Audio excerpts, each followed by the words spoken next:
Hey YouTube, Mark Kaufman here, and today I'm actually going to do a video that really sparked my interest. This whole video is based upon Paddy's Potato Peelers idea of old and new knives in your collection, and from what I gathered in his video, these were things that you think are going to be prevalent or relevant in the next 20 years and have survived in the past 20 years or even more. And so these are just a few of the knives that I decided to choose to fit in this role. So for me, these are a few things that may last another 20 years or may not. And a few things are off camera here, like my Viper Knives Storm. So we have here the Buck 110, Benchmade Osborne 940, Kershaw Blur. We have essentially the Pioneer or Soldier's Knife from Victorinox. We have your traditional camp knife. I mean, I'm going to put that in quotes because there are different variants of camp knife, but this is what I have. And then your equal end pen knife. And I feel like this is a good spectrum. And let me see what I've got here. As I drop it, I'm going to add another one. Now, of course, Paddy, correct me if I'm wrong, if I'm doing this right or wrong, but I didn't really see a limit on the knives that could be chosen. But I'll even add one more in here, and this is just going to represent any or all single-bladed knives. So this is going to be the Victorinox Solo.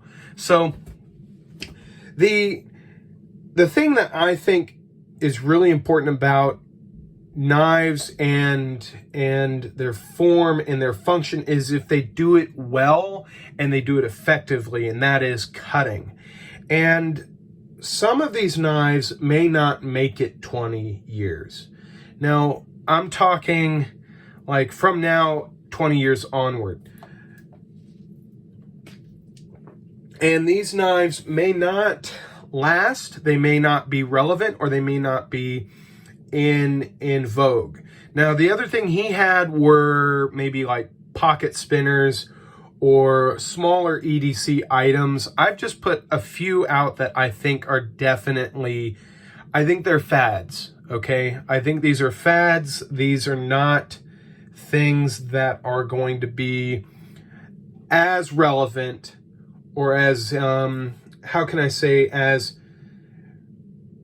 prevalent within EDC communities in 20 years. And that is the pry bar and or titanium, like pry bars, bottle openers, tweezers, etc. I don't think these are going to make it. I think these are a fad by the makers, by businesses, and I just don't think they're going to last. I don't think they're going to make it. What I think is going to last are those, let me see if I've got it, keychain knives.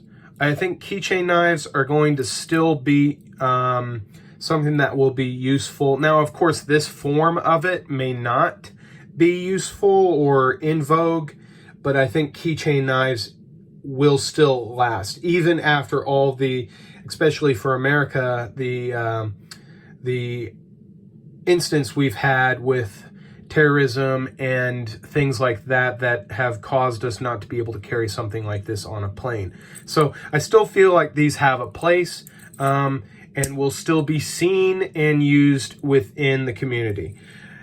Enough about those items. Let's get to the knives. So personally, out of my collection, these are the forms. Now, I mean, I have other knives, and even Paddy, I'm going to use my equivalent of a Delica. Paddy used this, and this is a classic form of a knife made by Spyderco.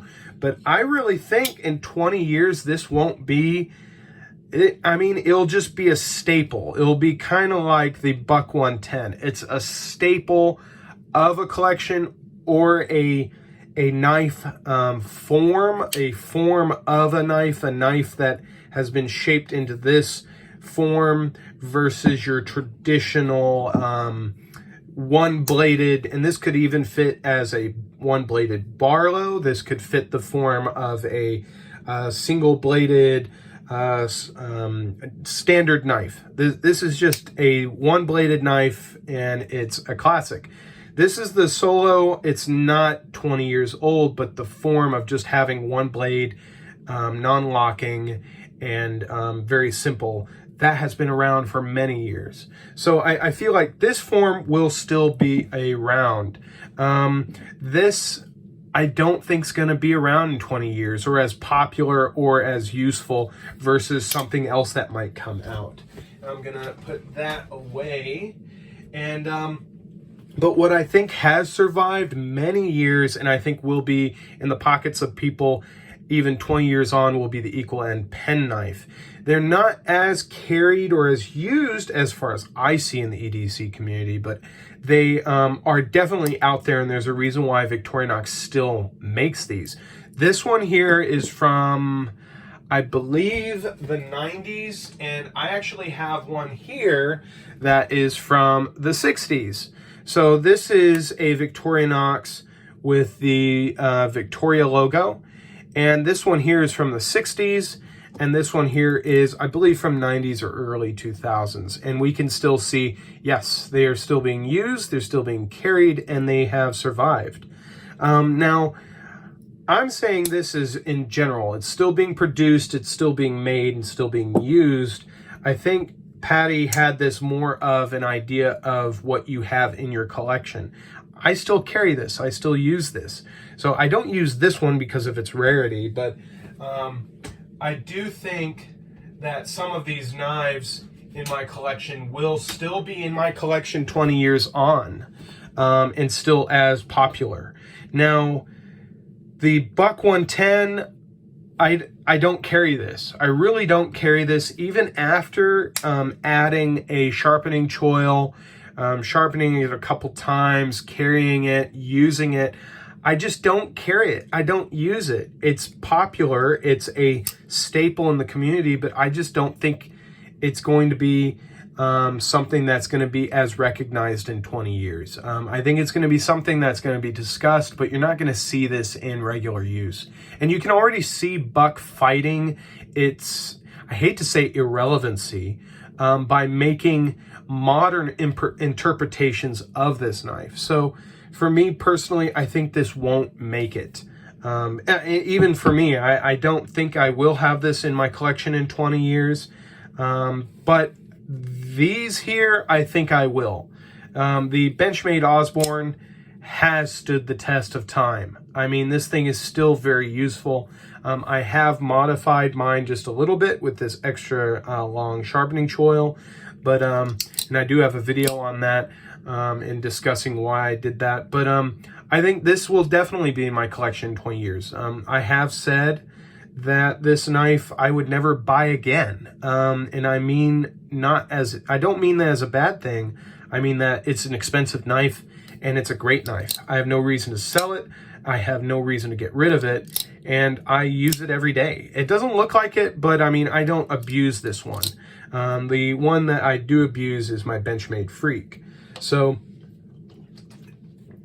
next up, that I think in my collection at least, I've discussed a little bit about other knives and how they've survived, but this one is still one that is very popular, and that's the Kershaw Blur. I carry this quite a bit. I love it. It feels great in the hand. It really is a classic knife. And I mean, correct me if I'm wrong, if you're a Kershaw guru and you know the history of Kershaw, I'm going to say this is over 20 years old, I want to say.